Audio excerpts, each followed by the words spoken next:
where was I? Being and able time to... is up for you. Chase, 1 minute for rebuttal. 1 minute rebuttals. Oh, goodness. Wait, are you seriously cutting me off? No, I'm not cutting you off. No. Okay, good. I can never do that.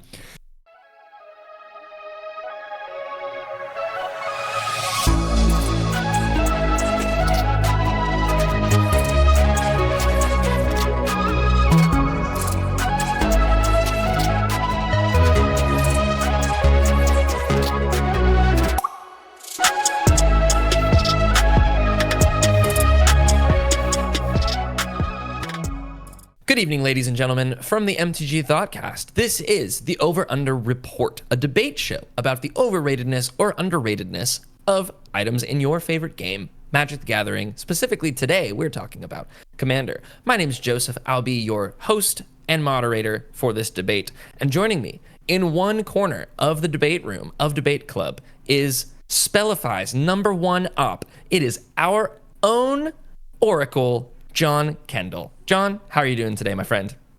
Hello, my fellow Dominarians. It's the Oracle here telling you that this is the debate show no one asked for, but you're here anyway. Hello. Hey, absolutely. You got it. John, a pleasure to have you, as always, my regular host, my blood brother. Joining me on the opposite side of John on the debate table is the data priest himself. He will not be spreading your sheets, but he can sure spread sheets. It's Chase Bobier. How's it going, my friend? It's going great. I'm the goblin in your basement, and I'm ready to talk about things. I have opinions. Nice. And that's why we brought you on, is because this is a show all about opinions. The way that today is going to work, I'll be presenting an idea. Maybe it's a card, maybe it's a statement, maybe it's something about Commander specifically, as this is Commander edition of the Over Under Report. You each will have 2 minutes to convince me of your opinion on whether that thing is overrated or underrated. If you cannot come to a conclusion on it in those 2 minutes, you will each have 1 minute for rebuttals on that. So you'll be able to tell each other that you're wrong in a minute each. We've done a coin toss already to determine that John is going to be giving his statements first in the first half of this episode, and then we will flip halfway through so that Chase will give his answers first. Lastly, just want to have a good, clean debate between you two. This is purely just for fun and for entertainment. So there's no need to put feelings on the line here. We're just talking about a game, and we're talking about whether things are overrated or underrated. So for example, our first statement that I will present to you is liking, commenting, and subscribing on the MTG Thoughtcast is the best thing that you can do in the next 10 seconds. John, your answer, please. Oh, man. I mean, I can't think of anything better to do than you should be liking and subscribing and commenting to this channel. Also, if you're listening to us on our audio end, 5 stars are fantastic. But we just appreciate you being here. End statement. Okay. Yeah. Chase, hit me. I mean, I absolutely cannot disagree with that statement whatsoever. I believe that liking, commenting, and subscribing will not only help the channel, but it'll help you. It'll make you look better, make you prettier. Come on, do it. Believe me. I love it. Just so you guys have a time reference, that was about 15 seconds each. So you guys have That felt like years. all of the time in the world to give your responses. And I must say, as the moderator, I agree that you should go down, like, comment, and subscribe. Also, if you want to join in on all of the discussion on all things MTG Thoughtcast, or present some questions for our community spotlight for episodes like this, join our Discord. It's linked right down below. It's super easy. It's super free. We don't want your money. We just want to hang out with you. We get lots of Commander games going. It's a great time. Serious faces back on. We're headed back into the debate. John, again, you are giving your statement first. First statement that I'm going to present to you here is turn 1 Soul Ring. John? Oh boy, the infamous play. Well, as we are all acutely aware, as prominent Commander people, what is a more iconic card to the game than Soul Ring itself? Now, this is the debate that always comes up with this kind of interaction is, does your Soul Ring on turn 1 guarantee you ahead in favor of winning that Commander game, or just being identified as the threat as all? Myself personally, as a degenerate, greedy fellow, I will 100% do Soul Ring turn 1, no matter the circumstances. I understand the threats when it comes to playing a fast mana in that regard, and I know Soul Ring is not considered the fastest mana in the game, but what has become more iconic? They include the card in every pre-constructed deck. That clearly is a very strong indicator that if you've got the capability to play this out as fast as you can, you should. The consequences that you'll have coming at you from that point is on you. You know, you have the option to not play that card down on turn 1, but what if you draw your 4-drop? Now you're strictly ahead of everyone else, and you will be that much better towards winning your commander game. Can you conclude with overrated or underrated, please? As far as the play pattern is concerned for playing turn 1 Soul Ring, right? Correct. I think it is an underrated play. More people need to go for greed, you know? There is a reason there's the stereotype of you play turn 1 Soul Ring, you're the threat, you're winning, you've come out ahead on top. I think more people just need to go for it, see what happens. Excellent. Chase, the question is turn 1 Soul Ring, overrated or underrated? Your time starts now. All right, so as your local Aikido and control long game player, I actually believe that turn 1 Soul Rings are highly situational. It definitely, like, of course, keep the hand if you have it. Don't keep a hand based solely on a Soul Ring unless you're like doing like a real heavy artifacts thing. Now, I personally believe that if you are looking to be like super aggressive, of course, go for it. But a lot of decks can benefit from a little bit of sandbagging. Be the second worst guy at the table, always, if you can, until that very last second. And then even then, you're still the second worst guy because the first worst guy died first. I think it is a highly overrated play. Very interesting. John, you have 1 minute for rebuttals. How is putting you towards like, what am I getting at here? Sorry. How are you winning a game properly if your entire goal going into the game is being second best? That just means you're going to end up being second best. You can't bank on your other opponents being pity points. You know, oh, I'm not sitting here, guys, I'm not playing anything. That's still going to end up becoming second best. Or if your goal is to try to get out ahead, you got to have that advantage ahead of time to get started. Otherwise, when the actual first player threat is knocked out, you don't have enough resources available to you to catch up. Chase, you have 1 minute. Yeah, I mean, those are entirely fair points. It's not that I'm banking on being second best. I'm banking on being the second largest threat by appearance.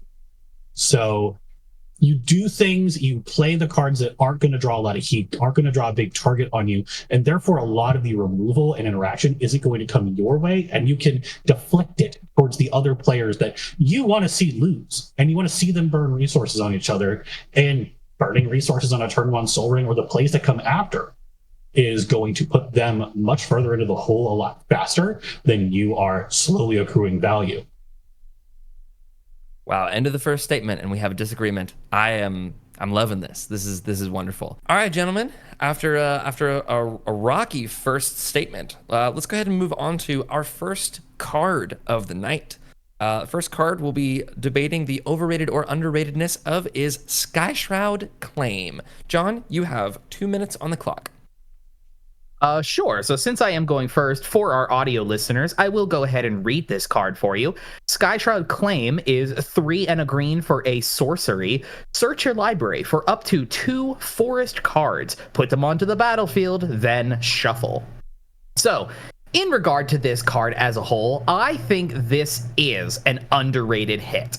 Be the fact that it allows you to be able to grab at your casual tables. This can go just get 2 basic forests and have them untapped, ready to go. So now your 4-drop play can also be followed up into a 2-drop play, which if you have one of those in your hand or not, or this is just a better means of getting 2 extra lands into your play. Let's say, even if you are still talking casual tables, you're starting to run a few of those typed but still casual play dual lands, the things like the Dominaria United typed ones, or the Battle for Zendikar typed ones as well. All those ones that don't give you an option to come in untapped. This doesn't care what type of that land is. If it has forest in its subtype in the line there, this can go grab it out. More decks need to be playing effects like these, because the slower forms of ramp, especially at this mana cost here, you need to be staying proactive as you do those ramp related spells. So even if this is just something that's going to go grab you basics, I think more people need to be playing this specifically in their 4-drop slot. All right, and Chase, that puts 2 minutes on the clock for you. Okay, so I actually don't play this card. I have played this card before, but I've seen it a lot. And the interesting part about this is this just continues to scale with the power level of the lands that you're playing. The more powerful the lands you're playing, the more powerful this card becomes.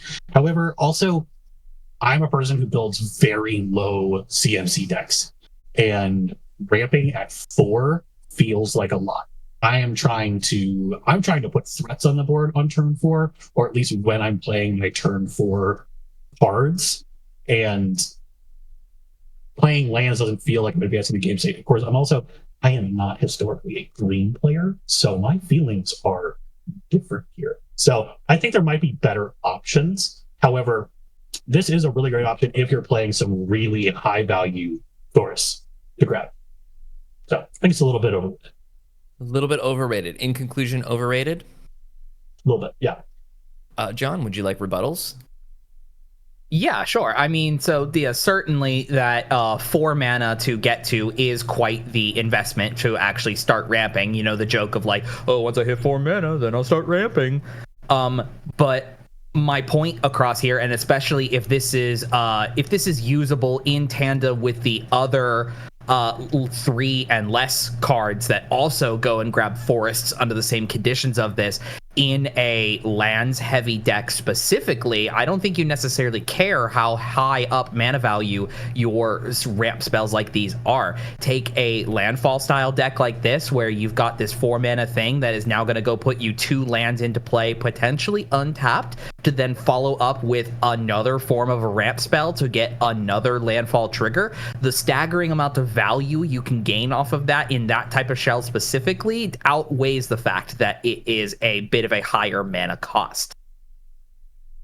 All right, Chase, your turn. 1 minute. Yeah, I absolutely cannot disagree that this is very, very good in specific strategies like landfall, or just very mana intensive decks, or mana heavy decks, land heavy decks. But that is not the grand majority of decks. So I don't believe we should be pushing people towards a 4 mana ramp spell when there are other options on the table first.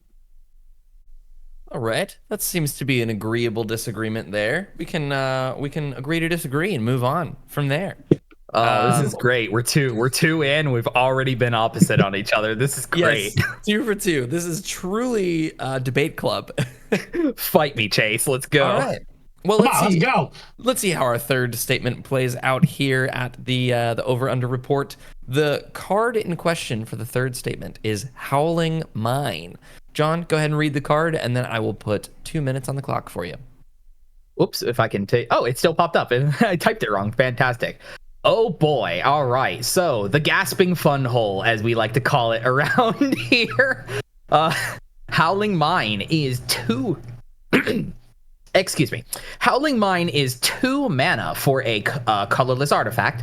At the beginning of each player's draw step, if Howling Mine is untapped, that player draws an additional card.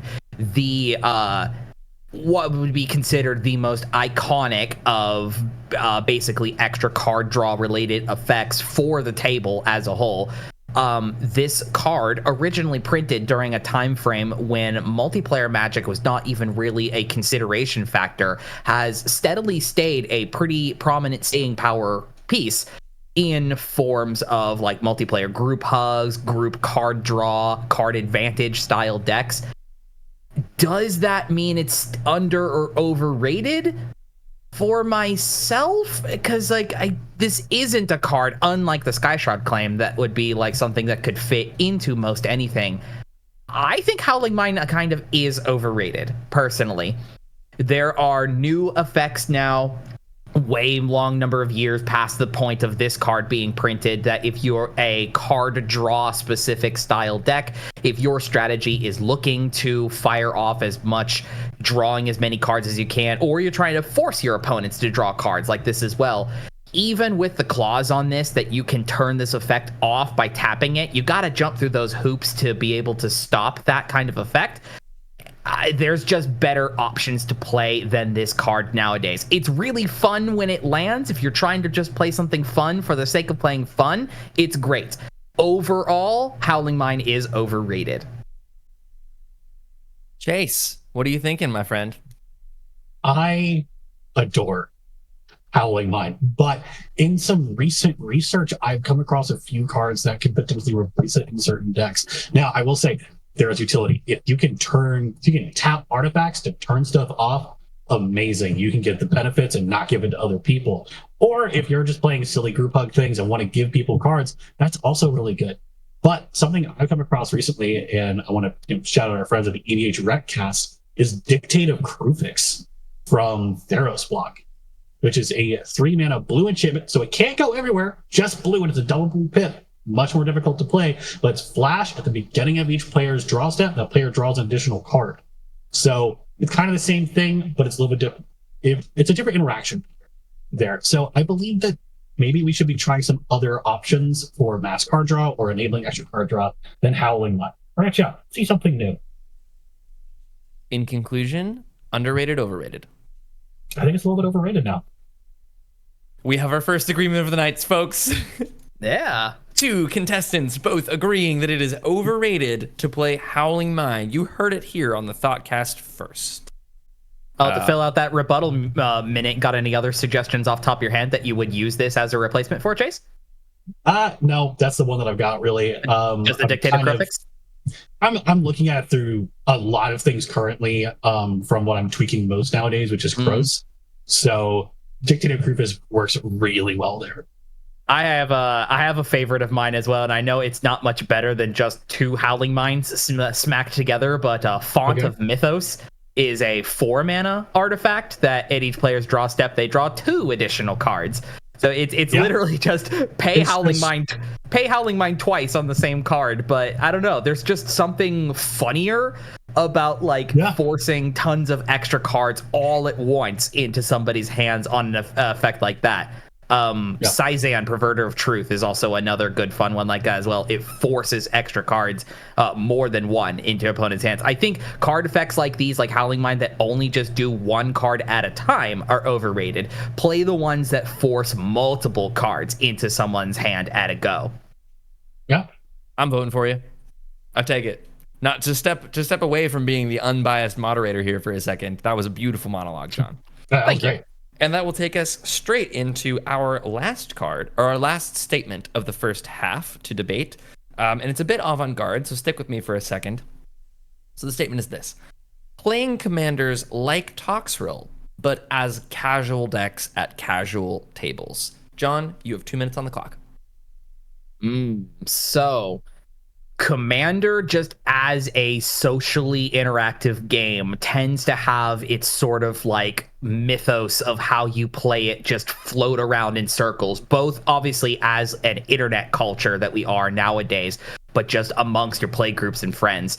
And this unfortunately does lead to sometimes this kind of like hive mind theory thing of, oh, if everyone else has deemed a commander or a play style unfun, there's just no home for it amongst any power scale whatsoever. So things like Toxrill or Urza or any of those other top end contenders, you can't play them casually, because if you were to attempt to, you will be hated out in your pod as if you were playing it at the strong level. And I fully disagree with this statement. That is an underrated, underappreciated aspect to go for. You can absolutely challenge yourself to build the most jank thing. Now, This is not to say that you have to have a casual build of a strong commander be draft chaff, but you can do the deck building like this as a good learning opportunity for your play group as well. Does your play group normally just always play things at casual scale? Try to build a hard to manage commander at a casual level and just see if this will help teach anybody else in your pod about like proper forms of interaction and ways to stop a strong commander like that, even if you are holding it back naturally. So in the case of you pointed to like Toxrill specifically, I feel like Toxrill can and should be built in a very casual and fun way that no one is immediately regretting the moment it lands down on the field. All right, Chase, take us away. These 8-piece commanders are an interesting facet of this groupthink that the community can have. And it's something that myself and other people in my regular pod have been looking at it from the pilot's perspective of the puzzle. Every commander game is a puzzle to be solved, and you are setting your own restrictions and difficulties for it. Now, do I recommend busting out something like Toxrill or Nekusar in a casual pod with new players? Absolutely not. That's just going to be a bad time for everybody. But if your regular pod has this understanding, it's like, hey guys, we're all sitting down to have fun, have a couple of laughs, and yeah, we're playing something degenerate and we want to solve an interesting puzzle. Yeah, build this thing in a way that's not just blown out and going to take over every game, because ideally at the end of the day, we're each aiming for a 1/4 of 100th, 25% win rate. So have fun, build the things you want to build. Don't let people talk to you about it. In conclusion, overrated, underrated. In conclusion, I think it's underrated to play the commanders you want to play, even if the rest of the group says, ew. All right. I'm also an avid Toxrill enjoyer. There's a hashtag slug tribal win. I vet guests before we have them on the show. Do you guys need any rebuttals for that? You both seem to agree that playing Toxrill or commanders like Toxrill as a casual deck is an underrated move in the game of Commander. You got any Chase got any other pinpoints off the dome of any other like high target commanders that you would like to see built casual? Atraxa. I mean, Atraxa is one of okay, there's an exception to every rule. I think it's so difficult to take Atraxa and power it down because of just all the keywords they've stapled onto it. And it's like putting a go-kart engine in a Porsche. Don't do that. And also, that has such a chokehold on the zeitgeist that you cannot tell the table, oh, it's Atraxa, but not that Atraxa. They will never believe you, ever, because you are going to put cards in there, and they are accidentally going to be those cards. Wow. It doesn't matter what you do. Well, taking us into the second half of the show then is chokehold on the zeitgeist, Chase Bobier. Chase, you are starting off the statements from here on out for the rest of the show. Goodness. You guys doing good? We having fun still? Everyone's having a good time? Yeah. Oh, this is awesome. Love that. Great. Anybody have any thoughts for the Thoughtcast going into the second half? Other than you should probably subscribe down below. Yeah, absolutely. Subscribe. Want to see more of this? If you want to take place in these type of conversations in the Discord, they happen regularly. Regularly, yeah. About this kind of stuff. Yeah. It's just I'm long not as- the one segueing into What that. did That's what did good we for you. just come to? What did we just come into this recording session on the recent Nadu ban? We were talking about that as like, is he good for the 99 or is he not? Yeah. Hey, we will not be debating that today, but it's a good question. Another that episode, you can jump maybe. in on our Discord. It'd be Great, topical. True. Not going to do it. Nope. We got to stick to the notes, people. We're not gonna I've touch got, that with a stick. I've got the network breathing down my neck on this one. We got to stick to the notes. Okay. All right. Taking us into the second half. First statement to be debated, determining whether it's overrated or underrated, right here on the Over-Under Report on the Thoughtcast. Chase, take us away talking about mass land destruction. 2 minutes on the clock. Okay. Last Night Destruction is a really interesting topic. It has been something that has been demonized in the collective conscience of Commander players for a long time, because a lot of, up until recent time, Mass Land Destruction has been something that people just do with no plan. Mass Land Destruction with no plan, terrible. Don't do that. But as a way to close a game out, Yeah, get rid of those lands. If people can't play cards, they can't win. Rectangle theory. It's completely underrated in certain circumstances. You have a minute and a half on your clock. Do you want to end your statement there? I mean, I guess I can get philosophical for a second. It's that the concept of destroying the resources required to play the game without having a plan to then close the game out and taking everybody into attrition hell with you with no way out is a terribly mean thing to do to your group. Be kind to your group, be kind to yourself. Don't push a game that could have been an hour and a half out to 4 hours just because you decided you didn't like somebody else's rectangles. Just to be clear, in conclusion, overrated or underrated? Mass land destruction. Underrated. Underrated. To John, 2 minutes on the clock. Overrated or underrated? Mass land destruction.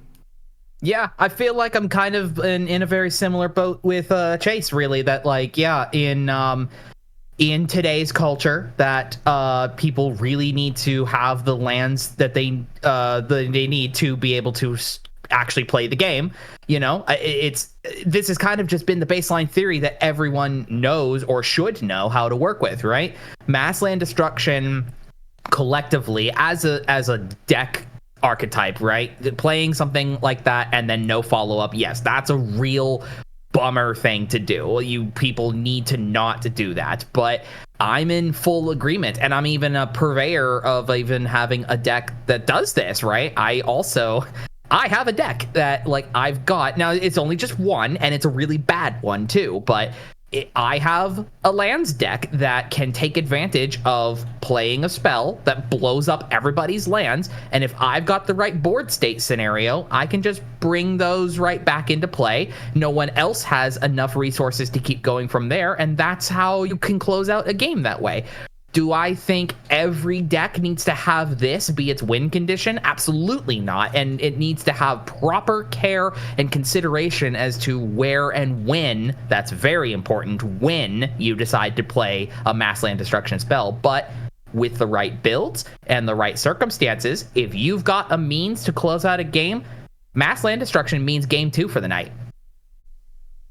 So, in conclusion, an underrated means of winning a game. Wonderful. Another agreement here on the MTG Thoughtcast, reaching across the aisle for all of our contestants here. Any need for rebuttals, fellas, or can we move on to the next one? I mean, I definitely thought, like, I couldn't say that I'm not for this because, again, I run a deck that has this as a win condition. I believe all 3 of us do. It's true. Yeah, so I've been known to blink an aesthetic slime once or twice. Yeah, I run Cormus Bell and Tomb of Yawgmoth in Toxic. That's I'll really say silly. You will have no lands forever. My favorite, the one I was talking about is my favorite one, the Saga from Dominaria, the Fall of the Thran. It does land destruction thing, but then gives everybody 2 extra chapters of you get some of those land back. So it's fair. Yeah, definitely fair. Those are some very cool, and I will say, underrated choices for mass land destruction, fellas. Moving on to the next one, Chase, you're going to take us away talking about, is it overrated or underrated to use the power scale? Oh, I'm going to go out the gate. It is a completely overrated and I might say useless tool. If you don't have a better understanding of your deck than to just talk about it with this arbitrarily and ill-defined scale of 1 to 10 where we don't really ever go below 7, you need to go home and take a look at your decks and practice with them and understand what you are doing. Collect some data. Understand when your deck is trying to win. When are you presenting a threat? What kind of threats are you presenting? How difficult is that threat to interact with? Are you running a 1-2 infinite combo? Or is it a Rube Goldberg machine made of value, you dirty Simic players? I think power scale is completely overrated. John, power scale. Let's hear it. So I've got an interesting, like, split on here kind of thing, right? Let's go talking about the traditional power scale. I have to agree with you that in a like people just don't know. Like there's just no real correct understanding of like, what do you mean by a power 7? What do you mean by a power 8?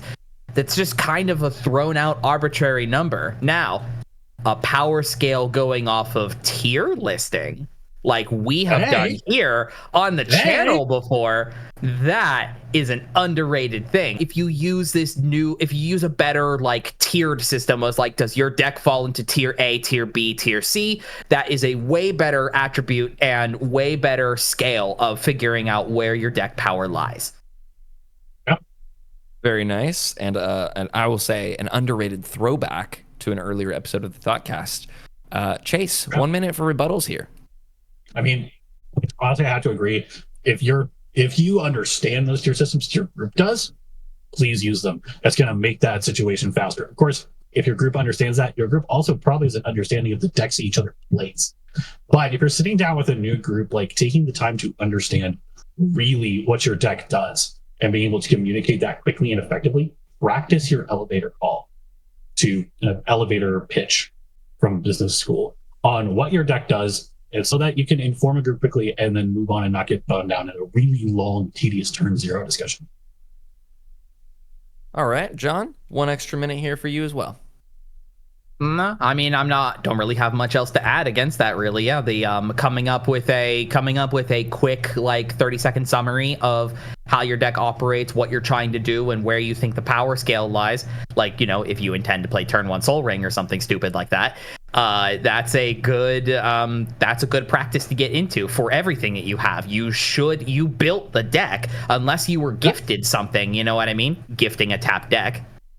Unless you haven't built your deck, you should know how it operates. Guys, a conversion in the rebuttals. Look, at anything can happen here on the over-under report. Anything can happen, like moving on, Chase, to talking about the overrated or underratedness of Shieldred the Apocalypse. 2 minutes on the clock. Shieldred the Apocalypse is a very, very good card. And I mean, it's undeniable that it is very effective at what it does.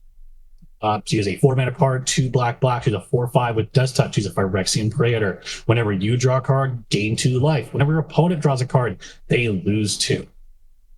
This card minimum is going to cost you $80 if I'm correct. Something stupid. Yeah, $71 is the cheapest you can get this card. If you're going to be drawing a ton of cards, if you're going to be forcing people to draw a ton of cards in black, you really can't do better than punishing people with this. But I think that this is going to draw a lot of hate from the table if you just play this down and are not prepared for the repercussions. So if you have a Shield of the Apocalypse in the deck or in the command zone, you are going to have to prepare for the barrage of removal, wrath, and hatred that's coming your way from the rest of the deck. You are now the worst person there. So I think in the right settings, it's a perfectly fine card. In a regular casual deck, I think it's a bit overrated. John, 2 minutes for your answer. So I've got an interesting take as a person who has a Shieldred in a deck, and not even specifically in a card draw wheels centric deck. I've just got her in the 99. I think Shieldred is an overrated card, but overrated in the sense of this kind of card does not need to cost as much monetary, I guess I should say. There's no reason for this to cost this much when there are tons of other good, and I would honestly even say better effects that punish your opponents for drawing cards. To be able to have to be restricted on monetary costs to add a card like this into a deck of yours where you're trying to punish people for drawing cards, where you have a variety of options at severely less in both mana cost and taxing on your lands to be able to cast and actual monetary value, Shieldred is completely overrated for what it does. That sounds a bit like an agreement to me between the two of you. Would you beg to differ?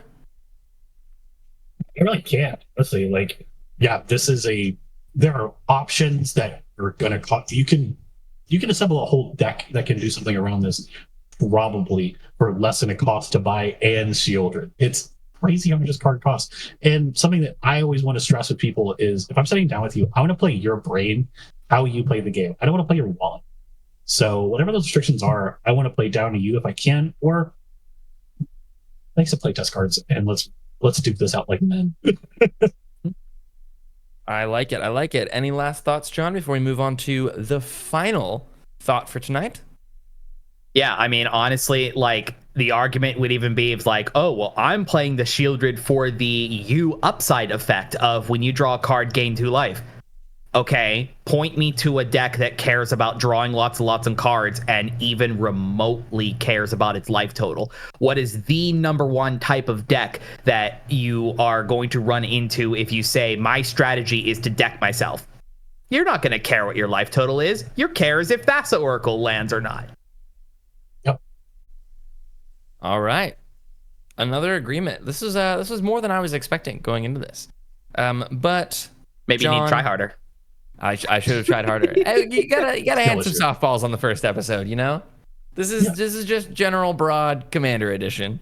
Yeah. Well, you better have something spicy to close out. Oh, I'll bring the spice for you. Don't worry. Chase, John, this is our final topic for tonight. And before we go into it, I just want to thank both of you for being here and being willing to try out something new like this episode with us. It's been a lot of fun for me.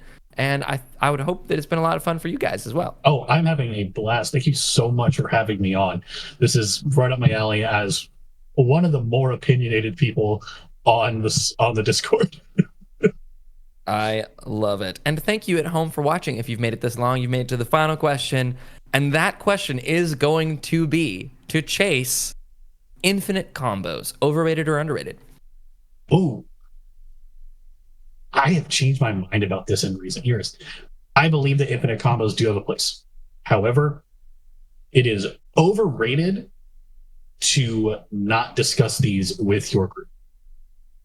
If you can assemble a win out of absolutely nowhere, you isn't players, you dimmer players, it needs to be, the group needs to be on watch to give them a fighting chance against this. So if you can, and of course, if you have an infinite or near infinite combo that is non-deterministic, tell the table beforehand, hey, I don't know if this actually wins. Like, again, the thing is it is overrated to go into these without discussing with the table beforehand because people can get very salty about it. So I think they have a place in the game. Games have to end somehow. They're cool. It's the wizard thing to do. You cast big spells, you do big things. It's fun. But talk about it first. Consent is lovely. I'm going to step in here as moderator and somebody who is desperately seeking sound bites. I'm looking for infinite combos, overrated or underrated. Infinite combos overrated.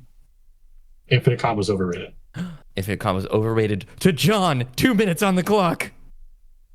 Oh boy, this is a very interesting topic to throw out to the two people who did the episode on combos in Commander. And I still stand by my point that every Commander deck needs to have an infinite built into it on purpose as a means to have a game close out when your main strategy, if it is the combo or not. If your main strategy is trying to do combos, you need to make sure you've got backups in there. But if you are not a combo deck, like you're trying to be more aggressive, or you're playing control, or you are playing something other like specific, like a tribal or a theme or something to that degree, if you've got the capability of including something as a backup in your 99 that can be used as a means to close out a game when your initial strategy is starting to get shut down, I think that is a necessary evil that every Commander deck, if you want to consider yourself an experienced deck builder,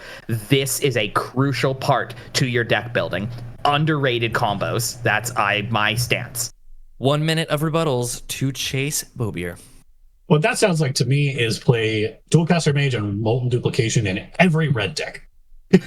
That I believe that blanket statements for deck building are a homogenizing factor of a game mode that is designed to be heterogeneous. So, and hey, just including a infinite combo, you might not get those pieces even. You might not pull them. They are going to get diluted by the rest of your deck. And at that point, they could have been another card that's going for plan A. That's why I dropped out of college. I was spending time working on plan B instead of plan A. So there. John, 1 minute of rebuttals to you. The thing is you can never guarantee, even when you are up against a familiar group of friends as a play group, or if you go venturing off into other game stores or on Spell Table or something to that degree, you have no set in stone guarantee way to know exactly what you're going to go up against. And sometimes your plan A is just not going to happen just based on something else you had no control over. What you do have control over is the amount of backup that you can throw into your deck. Does that mean you need to have the same 2-card combo in every color combination? No, I think you should maybe try to find a combo that not only synergizes with what your deck strategy is trying to 15 do, seconds. but also something that you could pull out if absolutely necessary in case your plan A falls apart. Thank you for watching. Chase, I'm going to give you a little extra time there. I feel I'm enjoying this discussion. I'm just going to throw a little extra time onto Chase here. Bonus round. Yeah, flash round. Oh, goodness, any thoughts here? Yeah. I can't disagree with having an emergency button. But again, it's if you have the luxury of the time to search for unique and interesting out buttons, little combos you can pull out, wonderful, do that. But also it's like you're potentially taking out slots, because when I build decks, I am starting with only 60-ish cards that I can add, because 40 of those are mana producing objects. So I don't have a ton of room to add a combo and support to find it when I need it, unless that is a major 1, 2, 3 win step. John? What I am implying here is you include a combo into a deck and you don't even necessarily need to include pieces to find that combo. What I'm saying is that the option to potentially find them included in your 99 is a necessary thing to any kind of deck. And especially if you can catch people off guard with it. If you are into one specific type of strategy and the combo that you include that you can sometimes stumble into is completely 180, they'll never even see the combo coming and you'll win more games. I think that is an excellent place to end this episode on. John, Chase, thank you for being here. Thanks for humoring me and my debate club brain for this format of an episode. I thought it was a great time, and I'm glad that you guys were here for the initial episode of the Over Under Report. And to our viewers who are still watching at this point, man, let us know in the comments down below what you thought of the episode. It's something new that we're trying out. But also your thoughts on the overratedness or underratedness of the topics presented, or let us know some topics that you would like to hear the Over Under Report on. Thanks for watching. This has been the MTG Thoughtcast, and we will see you sometime soon. I now get to write off this suit as a business expense. Hell yeah. All right, we're out.